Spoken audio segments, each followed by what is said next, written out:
تو ہم دیکھ رہے ہیں کہ قیامت کے دن جو ہے وہ لوگ جب نفسا نفسی کا عالم ہوگا، ایک دوسرے کو لوگ پہچاننے سے انکار کر دیں گے. یوم یفر المرء من اخیہ و امہ و ابی و صاحبتہ و بنی. وہ ایسا دن ہوگا کہ باپ بیٹے کو نہیں پہچانے گا، بیٹا باپ کو نہیں پہچانے گا، ماں اپنے بیٹے کو نہیں پہچانے گی. جو ایک شوہر ہوگا وہ صاحبہ اپنی صاحبہ یعنی اپنی بیوی کو نہیں پہچانے گا، کوئی کسی کو اس وقت نہیں پہچانے گا. یہ ایسا نفسا نفسی کا عالم ہوگا کہ کوئی اپنے گناہوں کی وجہ سے، سورج سوا نیزے کے فاصلے پر ہوگا، یہاں سے اتنا اوپر سورج ہے تو دلی میں گرمیوں میں کتنی گرمی ہونے لگ جاتی ہے، بہت زیادہ گرمی ہونے لگتی ہے نا. ایسے موقع پر دیکھیے اتنی گرمی ہو رہی ہے، ہمارا برداشت نہیں کر سک رہے، تو اس وقت جو ہوگا سوا نیزے کے فاصلے پر سورج ہوگا. سوچو کتنی گرمی، اللہ اکبر. اتنی گرمی کے لوگ اپنے اپنے پسینوں میں ڈوبے ہوئے، کوئی گھٹنوں تک، کوئی کمر تک، کوئی پیشانی تک، کوئی ناک تک، اپنے اپنے گناہوں کے حساب سے پسینے میں ڈوبے ہوئے. ایسی حال میں کیا ہے پتہ ہے، لوگ بہت پریشان ہیں، کوئی تو مدد والا ہوگا. ایسے ٹائم پر جسے اللہ رب العالمین کے عرش کا سایہ مل جائے، کتنے خوش نصیب لوگ، کتنے خوش نصیب. اس کی مثال آپ دنیا سے لو کہ جب نوٹ بندی کا معاملہ ہو گیا تھا، نوٹ بندی کا معاملہ ہو گیا تھا، لوگ بینکوں کے باہر لائن لگا رہے تھے، دل میں بھی لگا رہے تھے. ایسا نوٹ بندی میں نا لوگ بینک کے باہر بہت لمبی لمبی لائن لگا رہے تھے، لیکن جب کوئی وی آئی پی آتا تو وہ لائن میں نہیں لگتا، وہ سائڈ سے آ کر یہاں سے کام کر کے. کتنی جلن ہوتی. ہم لوگ اتنے گھنٹوں سے لائن میں لگے ہوئے، یہ آ کر کام کر کے جا رہا. اور ایک امیج بنتی کہ کوئی بڑا آدمی ہے، کوئی بڑا آدمی. کیسا؟ یہ تو دنیا ہے، لیکن اسی میں ہمیں پتہ چلتا ہے کہ ہم لائن لگا کے کھڑے اور دوسرا آدمی آ رہا ہے وداؤٹ لائن لگا ہوئے کام کر کے چلا جا رہا ہے. کتنی جلن ہوتی ہے. اب مجھے بتائیے سیم سچویشن کل قیامت کے دن ہوگی. لوگ اپنے اپنے پسینوں میں ڈوبے ہوئے ہوں گے، لیکن جو خوش نصیب لوگ ہوں گے وہ الگ راستے سے جا کر عرش کے سائے میں کھڑے ہو جائیں گے. یوں کہہ لیجئے کہ اس وقت کے ایئر کنڈیشن میں ہوں گے وہ لوگ. کس میں ہوں گے؟ ایئر کنڈیشن میں. لوگ پسینوں میں ڈوبے ہوئے، اس وقت کے ایئر کنڈیشن میں خوش نصیبی کے ساتھ وہ لوگ بیٹھے ہوئے ہیں. کون لوگ ہوں گے؟ آئیے دیکھتے ہیں. سبعۃ یظلھم اللہ یوم القیامۃ فی ظلہ یوم لا ظل الا ظلہ. رسول اللہ صلی اللہ علیہ وسلم ارشاد فرماتے ہیں کہ کل قیامت کے دن کیا ہوگا؟ جب کوئی سایہ نہیں ہوگا، دور دور تک سایہ نظر نہیں آئے گا، تو 7 لوگ ایسے ہوں گے جسے اللہ رب العالمین اپنے عرش کے سائے میں رکھے گا. پہلا، امام عادل.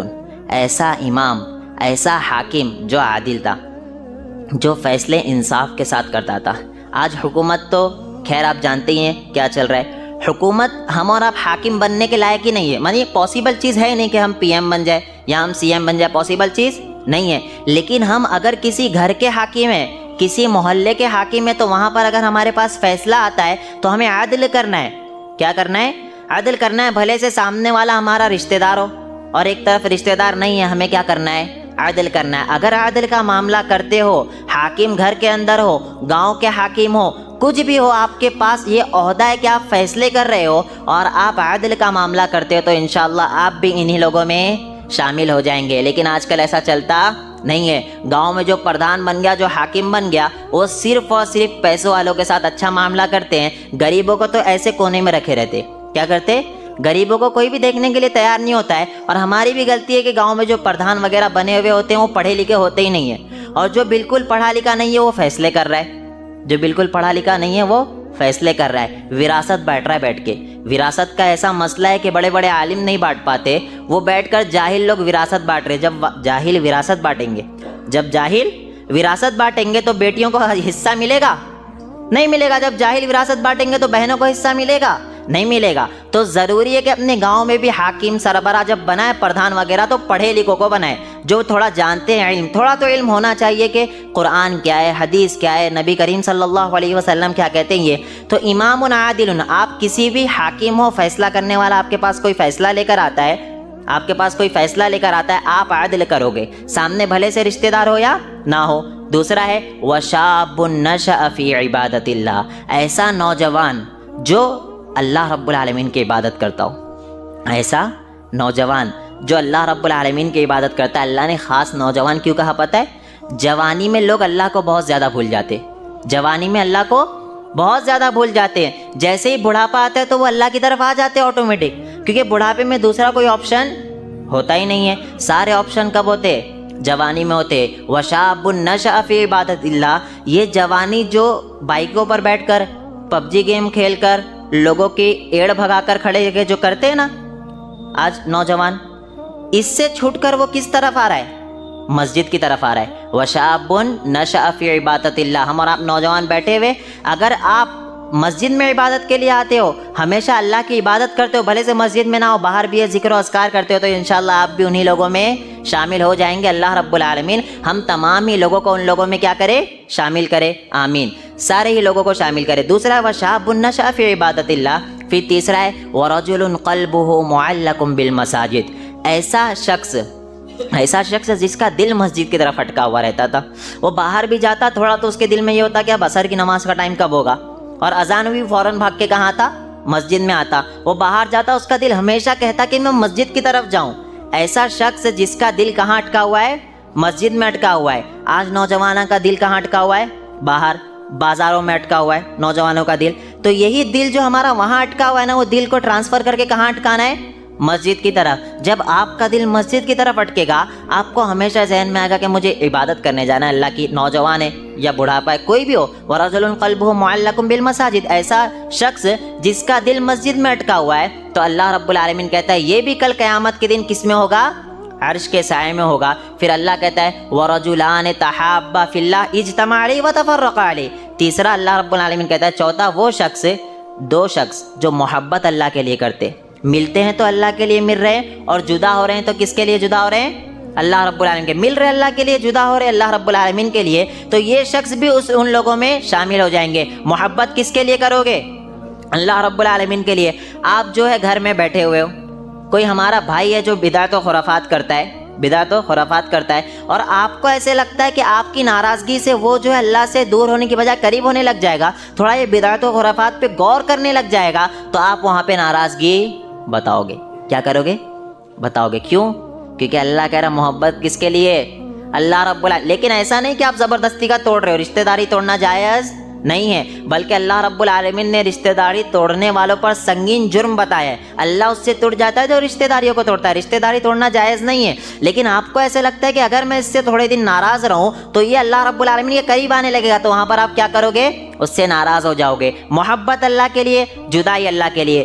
آج محبت دنیا کے لیے ہو رہی ہے، مال دولت ہے تو بھائی چلو یہ بڑا آدمی ہے اس کے پاس چلو، اگر مال دولت نہیں ہے تو لوگ دیکھنے تیار نہیں۔ آج اسلام اتنا پیارا مذہب ہے، امیر غریب کالا گورا عربی عجمی سارے کے سارے ایک ہے، سارے کے سارے کیا اللہ کی بارگاہ میں ایک ہے، کوئی بڑا نہیں ہے کوئی چھوٹا نہیں۔ ہاں کون بڑا ہوگا؟ ان اکرمکم عند اللہ اتقاکم، جو تقوی میں زیادہ ہے وہ اللہ رب العالمین کی بارگاہ میں کیا ہے؟ محبوب ہے۔ تقوی زیادہ ہے تو اللہ بڑا مقام دے گا، تقوی زیادہ نہیں ہے، پیسے لے کے جاؤ گے کوئی مقام نہیں ہے، پیسے لے کر جاؤ گے تو کوئی مقام نہیں ہے، تقوی زیادہ ہے تو اللہ رب العالمین آپ کو بڑا مقام دے گا۔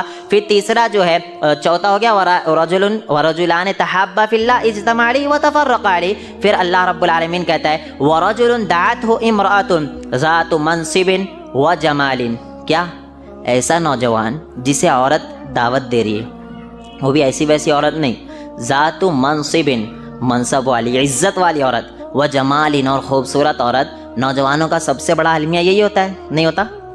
ہوتا ہے، سب سے بڑا المیہ یہی ہوتا ہے۔ اور اللہ رب العالمین کہہ رہا ہے ایسا نوجوان جسے عزت والی عورت اور منصب والی عورت اور ساتھ میں خوبصورت عورت دعوت دے رہی ہے، لیکن وہ کیا کہہ رہا ہے؟ انی اخاف اللہ، مجھے کس کا ڈر ہے؟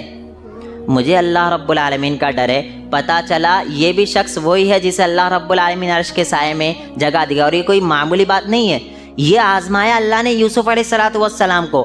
تصور کیجئے یوسف علیہ السلام ایک کمرے میں بند ہے، کمرے میں بند ہونے کے بعد ہے بھی کون؟ عزیز مصر، مصر والے بادشاہ کی کیا ہے؟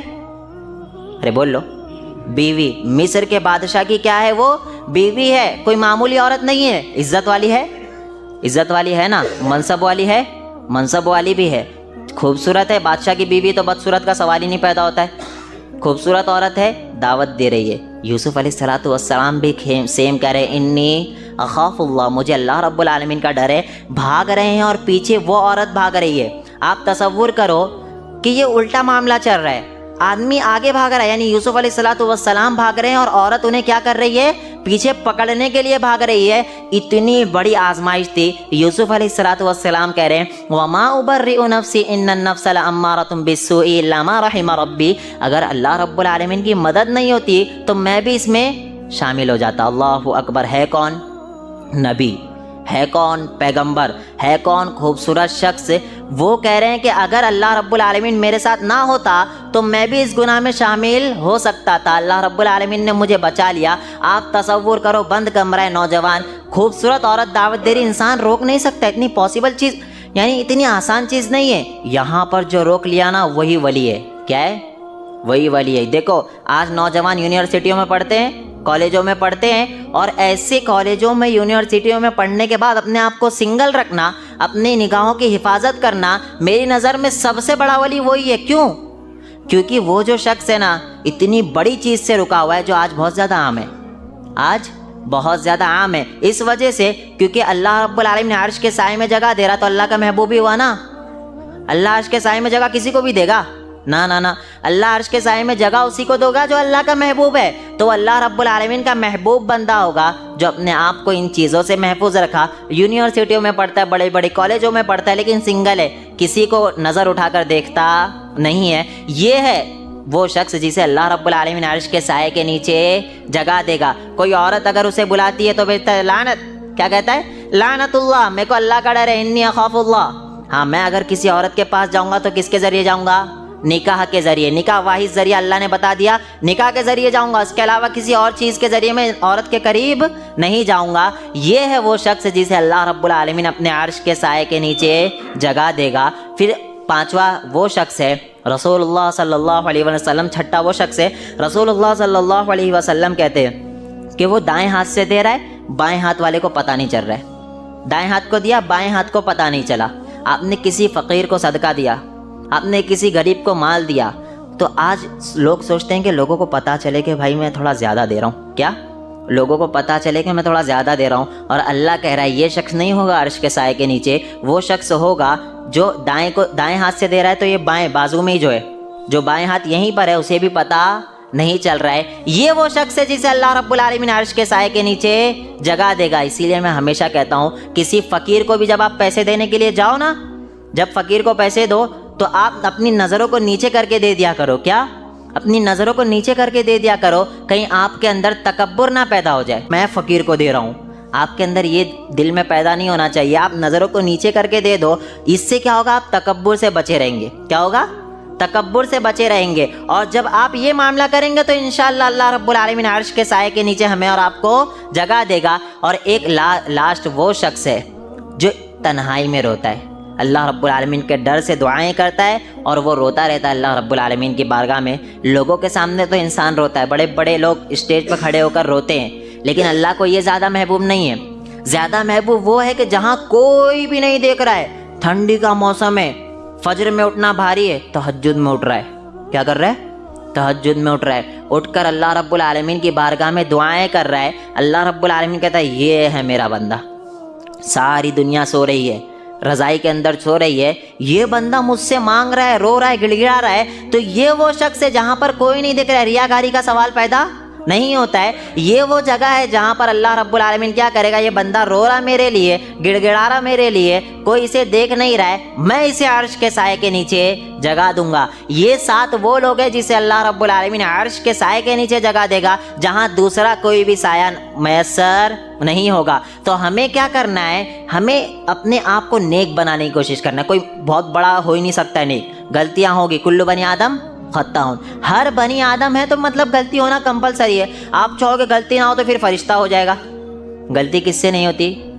فرشتے سے. تو فرشتے سے غلطی نہیں ہوتی, انسان ہے تو گویا غلطی ہوگی, بس شرط ہے کہ وہ کیا کرے گا؟ توبہ کرے گا. تو آپ بھی کیا کریں؟ توبہ و استغفار کیا کریں اللہ رب العالمین کی بارگاہ میں, رو رو کے گڑ گڑایا کریں اللہ رب العالمین کے پاس. لیکن آپ جب بیسک چیز چھوڑ دیے, اللہ کو آپ نے چھوڑ دیا, تو آپ کو بتایا جائے گا کہ آپ کو باب جنت میں لے کے چلے جائیں گے, آپ کو عبادت کرنے کی ضرورت نہیں ہے. آپ کو فلاں شخص جنت میں لے کے چلے جائے گا، آپ کو عبادت کرنے کی ضرورت نہیں ہے۔ اللہ کہہ رہا ہے عبادت کرو گے تو جنت ملے گی، ان کے پیچھے جاؤ گے تو جنت نہیں ملے گی۔ اور ایک شخص کہہ رہا ہے الا ان اولیاءہ الا المتقون، کہ اللہ رب العالمین کے جو ولی ہے وہ نیک لوگ ہیں۔ اس آیت سے ثابت ہوا کہ نیک لوگوں کا دامن پکڑ کے چلنے لگ جاؤ، آپ کو جنت مل جائے گی۔ آیت کیا پڑھ رہا ہے، استدلال کیا کر رہا ہے؟ ہم اور آپ جب تھے بھائی بندے میں تو دم ہے، آیت پڑھ رہا ہے اور ترجمہ کر رہا ہے۔ ترجمہ اور جمہ نہیں کر رہا ہے، یہ آپ کو غلط ترجمہ بتا رہا ہے۔ کیا کر رہا ہے؟ غلط ترجمہ بتا رہا ہے۔ جب بھی کوئی پڑھ کر سنائے تو آپ چیک کیا کریں، ہاں یہ پڑھ رہا ہے، اس کا ترجمہ صحیح ہے یا نہیں۔ اس کا مطلب ہی یہ ہے کہ اللہ رب العالمین کے نیک بندے جو ولی جو ہے وہ کیا ہے، متقی لوگ ہیں۔ ان سے کہاں ثابت ہوا کہ دامن پکڑ کے جاؤ گے تو جنت مل جائے گی، یہ ثابت نہیں ہوا۔ ہمیں کیا کرنا ہے، نیک اعمال کرنا ہے، تب جا کر ہمیں انشاءاللہ جنت ملے گی، اور یہ 7 خوش نصیب لوگوں میں شامل ہونا ہے تو ہمیں ہمیشہ اللہ رب العالمین کا ڈر اپنے دل میں رکھنا پڑے گا۔ اللہ رب العالمین سے دعا ہے کہ اللہ تعالیٰ ہم تمام ہی لوگوں کو کہنے اور سننے سے زیادہ عمل کرنے کی توفیق عطا فرمائے۔